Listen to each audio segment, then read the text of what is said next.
Assalamualaikum warahmatullahi wabarakatuh. Alhamdulillahirabbil alamin. Bertemu lagi bersama saya Rian Hamzah di Kisah Hamzah.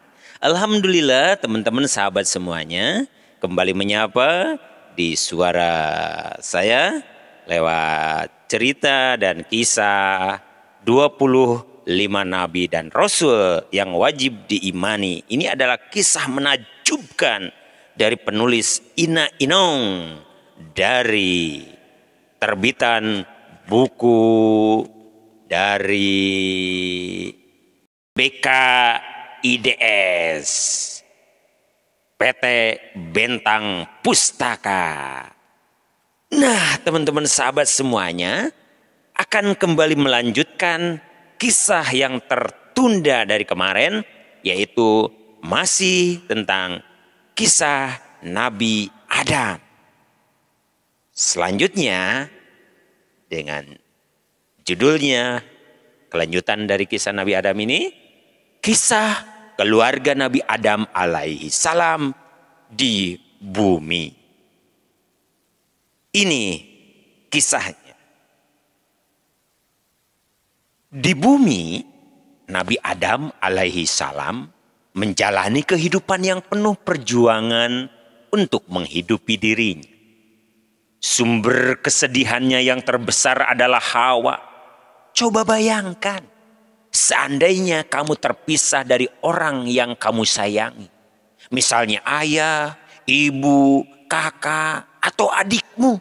Tentu kamu akan merasa sedih. Begitu juga dengan Nabi Adam alaihi salam. Nabi Adam alaihi salam mencari Hawa tanpa mengenal lelah sambil terus berdoa memohon kepada Allah subhanahu wa ta'ala agar dipertemukan kembali dengan Hawa. Akhirnya Allah subhanahu wa ta'ala mengabulkan doa Nabi Adam alaihi salam. Mereka dipertemukan kembali di suatu tempat bernama Jabal Rahmah, yang berarti gunung kasih sayang. Nabi Adam alaihi salam dan Hawa pun berkumpul kembali. Tak lama kemudian, atas izin Allah subhanahu wa ta'ala, Hawa pun mengandung. Nabi Adam alaihi salam dan Hawa bakal memiliki keturunan. Ketika tiba saatnya melahirkan, betapa bahagianya Nabi Adam alaihi salam dan Hawa mengetahui bahwa mereka dikaruniai sepasang anak kembar. Bayi laki-laki diberi nama Kabil dan bayi perempuan diberi nama Iklim.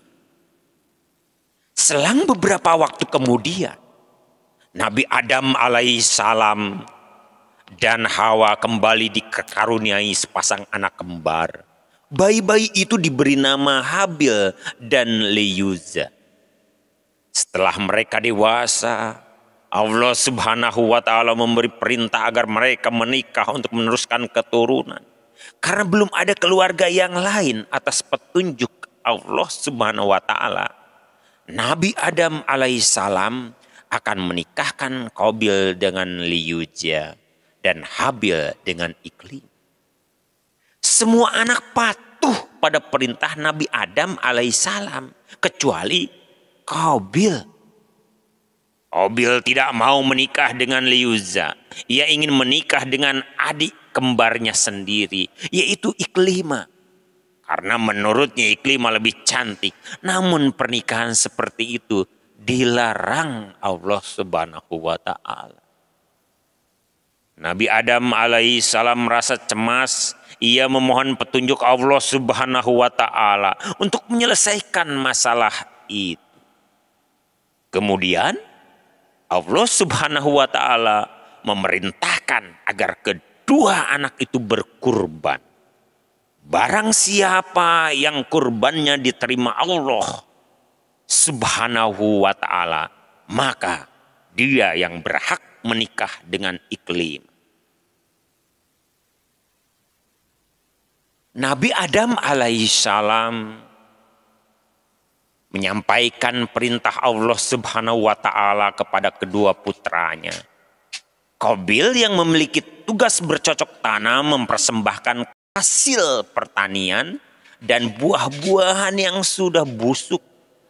Adapun Habil yang diberi tugas mengurus hewan ternak, memilih kambing yang paling gemuk untuk disembelih. Keduanya pergi ke puncak gunung untuk menyimpan persembahan kurban mereka. Setelah menunggu beberapa lama, mereka kembali ke puncak gunung untuk melihat persembahan mereka. Ternyata kambing persembahan Habil sudah tidak ada, sedangkan buah-buahan busuk Habil masih ada di tempatnya. Artinya, kurban Habil yang diterima oleh Allah Subhanahu wa taala. Habil merasa kesal karena tidak bisa menikah dengan Iklimah. Pada saat Habil gelisah, setan melihat peluang untuk menggoda Habil dengan pikiran-pikiran jahat.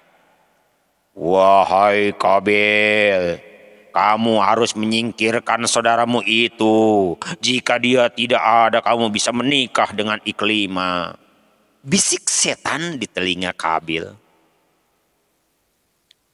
Habil melihat ke arah saudaranya. Sejenak hatinya merasa ragu. Melihat itu, setan tidak memberikan kesempatan lagi kepada Habil.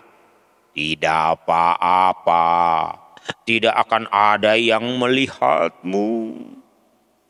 Setan memang tak akan menyerah jika ingin menjerumuskan manusia pada kejahatan.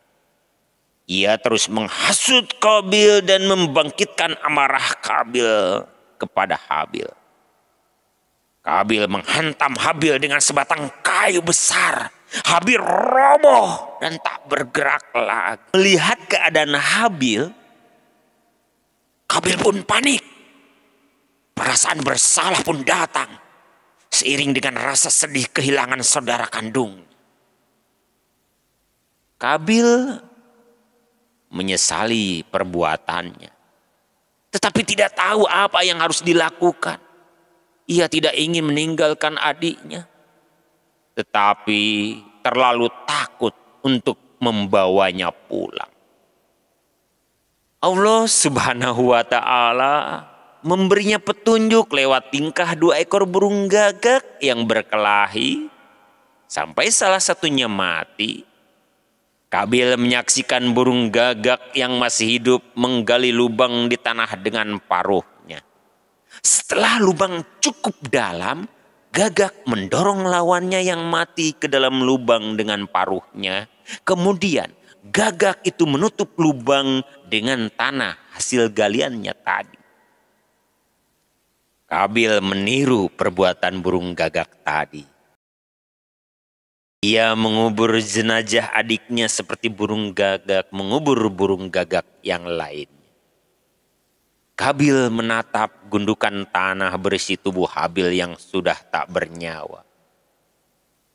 Air matanya menetes, tak hendak penyesalan.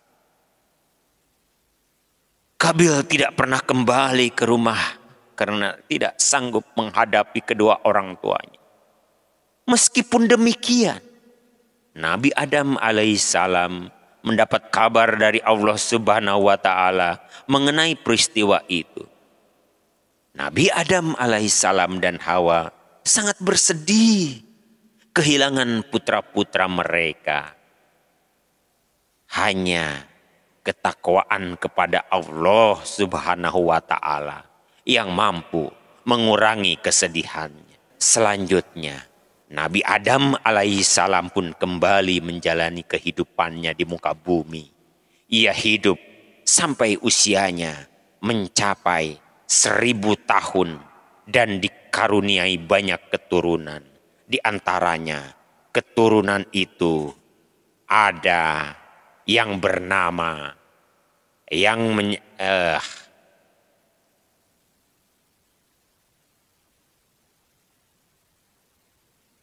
di antara keturunannya itu ada yang menjadi nabi, yaitu Nabi Sitsa alaihissalam, Dari Nabi Isa alaihissalam lah ajaran Allah subhanahu wa ta'ala diteruskan sampai ke nabi-nabi berikutnya.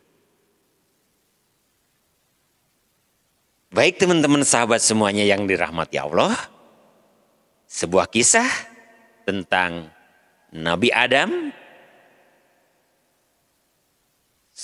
insya Allah bisa menjadi bahan renungan buat kita bersama-sama dan menjadi keimanan untuk kita bersama. Kisah menakjubkan 25 nabi dan rasul yang wajib diimani. Masih kisah Nabi Adam dan masih kisah Nabi Adam. Nah, selanjutnya nanti akan meneruskan dengan nabi-nabi yang lain sampai 25 nabi. Nah, teman-teman sahabat semuanya, ini ada renungan buat kita bersama setelah mendengarkan kisah Nabi Adam. Manusia dikaruniai akal pikiran oleh Allah Subhanahu wa taala sehingga bisa menerima ilmu pengetahuan. Sebagai wujud rasa syukur atas nikmat tersebut, kita tidak boleh merasa lelah dalam belajar dan mencari ilmu.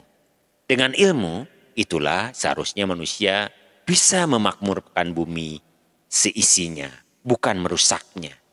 Manusia juga diberi hawa nafsu. Manusia bisa mengendalikan hawa nafsu hanya dengan cara taat kepada Allah Subhanahu wa taala. Manusia yang tidak bisa mengendalikan hawa nafsunya dan melakukan perbuatan-perbuatan yang dilarang Allah Subhanahu wa taala, artinya telah termakan hasutan dari iblis atau setan. Segeralah bertobat dan kembali taat kepada Allah Subhanahu wa taala. Dengan demikian, manusia akan selamat dan mendapat surga sebagai balasannya. Insya Allah. Baik teman-teman sahabat semuanya yang dirahmati Allah. Alhamdulillah, sebuah kisah bercerita tentang Nabi Adam. Sampai di sini saja dulu. Mudah-mudahan bisa menjadi teladan buat kita semuanya. Terima kasih. Mohon maaf kalau ada kata-kata kurang berkenan. Mohon dibukakan pintu maafnya. Wassalamualaikum warahmatullahi wabarakatuh.